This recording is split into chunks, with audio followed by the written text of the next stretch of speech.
Good morning. Sunday morning, cold, cold, cold. We are Southern people. We're not used to this stuff.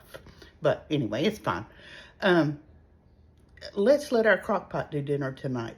So I have, and this is in a Ziploc bag because I thawed it in the refrigerator. I have a London broil. I don't normally cook London broils. I know they're a tougher cut of meat, but we're going to put this in the crock pot. All right, this is a little under 2 pounds. And I have, like I said, I thawed it in the refrigerator and it was in one of those just little grocery store packs. So I took it out and put it in here so it wouldn't leak. Excuse me, these onions just about kill me. I cut up 4 large onions and I cut them thick because I don't want them just to go away, and they're going to be cooking on the bottom of the crock pot today. So the first thing we're going to do is the onions are in the bottom of the pot, and we're going to put our meat on top of them.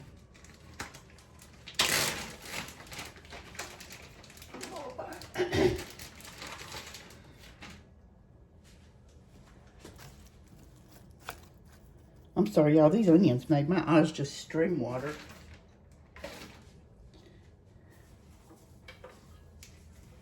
But they're going to be so good. There's a lot of them, almost like you're caramelizing onions, but I want a lot of the onion flavor. So, and to make an onion gravy. So the next thing, I have a packet of Lipton onion soup.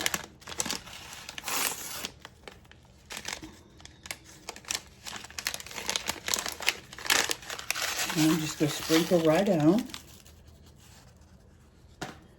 I have some beef bouillon, because I'm going to have to add some water to this as well as the beef broth. I don't have enough beef broth. I thought I had more, but I don't.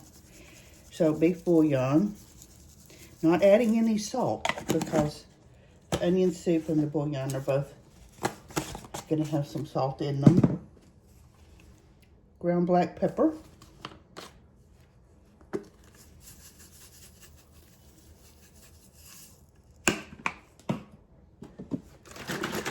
And I have a partial container of beef broth.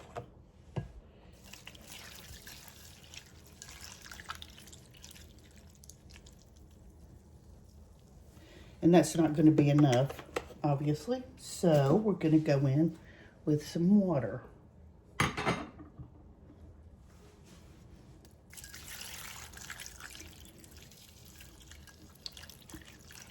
And you don't have to let the seasoning stay on top of the meat. It'll do its thing. Let's see how much water is in there.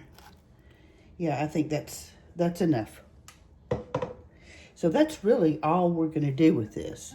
I'm going to put it in the crock pot on low and let it cook for about 8 hours. And after it's cooked and tender and easy to shred or slice, I'll be back. Hey, our crock pot has been going for about 8 hours.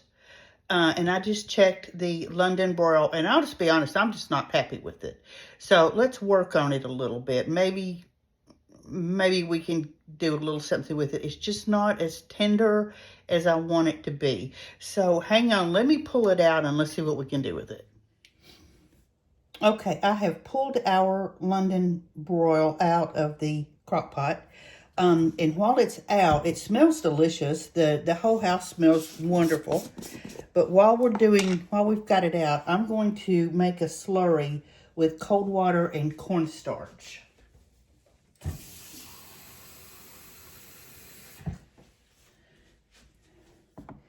And I will tell you, I went back in about halfway through, middle of the afternoon, and I put some more liquid and so that the meat was actually covered, because I want it to be as tender as possible. So I kind of pushed the meat further down into the pot and put a little more liquid in there.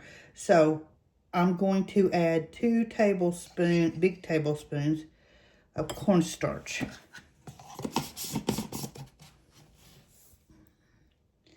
I'm going to put this in the liquid and the onions in the crock pot. Let me get a spoon.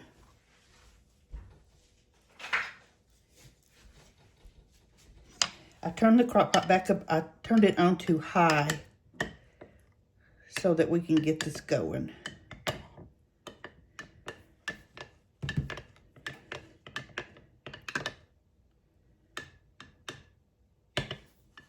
When I bought this piece of meat, I really, somewhere in my mind, was thinking about possibly doing a brisket.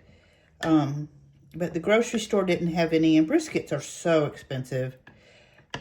I can't cook one on the grill. I don't have that capacity. We live in a condo, and so there's no place to actually cook on a grill here. So I've seen several articles, several recipes about doing a brisket in a crock pot, which looks very good, very doable. And I think I had that in my mind, even though I wasn't real sure I wanted to spend that kind of money. But then I couldn't find one. So then I decided, well, let's try the London broil. I know it's not interchangeable, but maybe the same principle would work a little bit in the crock pot. So hang on, I'm going to stir this in, and then we'll work on our meat.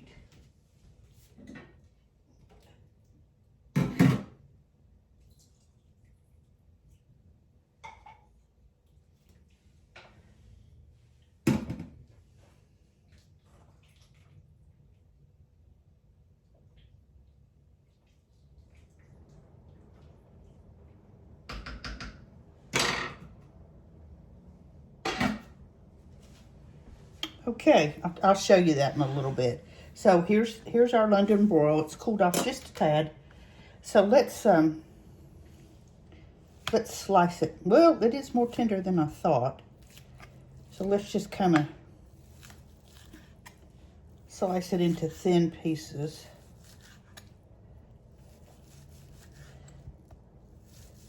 And when our liquid thickens, I was thinking just put this right back in with it, because I'm going to make some mashed potatoes, and I think with the onion gravy and the pieces of meat, that'll be really good. But no kind of beef right now is cheap. I don't cook beef that often, and I try to come up with recipes that are more budget friendly, because I know everybody is tight.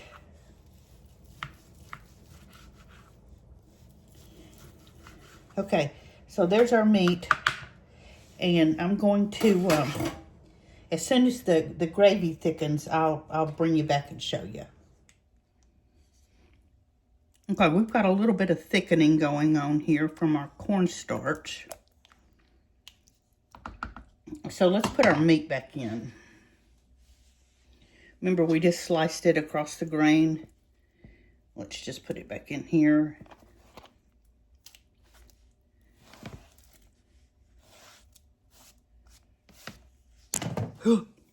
I'm sorry. Just get it submerged in that liquid. Because this piece of meat is kind of dry, actually, if it's not either cooked super rare or in a liquid like this. So let's put it back in there and just let it sit for a while. I'm going to leave the crock pot on high for the rest of the time, and we'll come back when it's time to serve it up. We're going to serve our meat with garlic mashed potatoes. And what I did, I just peeled my potatoes, put them in the pot with some whole cloves of peeled garlic, and boil them until they're soft. And now I'm going to finish making the mashed potatoes. And I'm using Yukon Gold potatoes. If you want a buttery, smooth potato, use Yukon Gold. If you want a fluffier potato, then you're going to want to go with russet. But I'm using Yukon Gold today. So we're just going to get these all mashed up, and we'll be back. Are y'all ready to plate up? Let me go ahead and do that. I've got the potatoes done. And like I said, I made garlic mashed potatoes and the meat. So let me get that done and I'll be right back. Okay, here is our London broil and our garlic mashed potatoes and onion gravy. Again, I got a lot of gravy. I like the gravy. So let me take a bite. I'm worried about this meat being tender enough.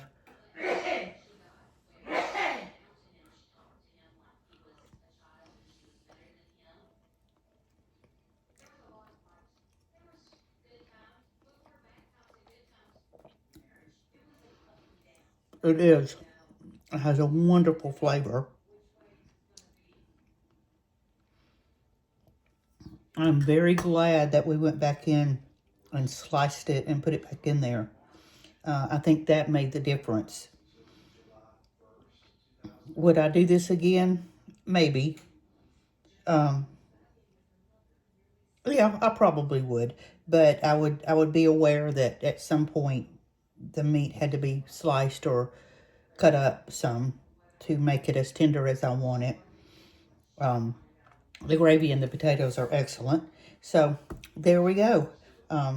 London broil, garlic mashed potatoes, and onion gravy. And the meat was obviously done in the crock pot, so it was pretty simple and easy. So I hope you've enjoyed this. Thanks for sticking with me all day.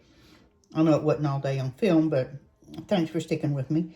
And I'm not going to have a printed recipe for this. This was just sort of intuitive for both the potatoes and the meat.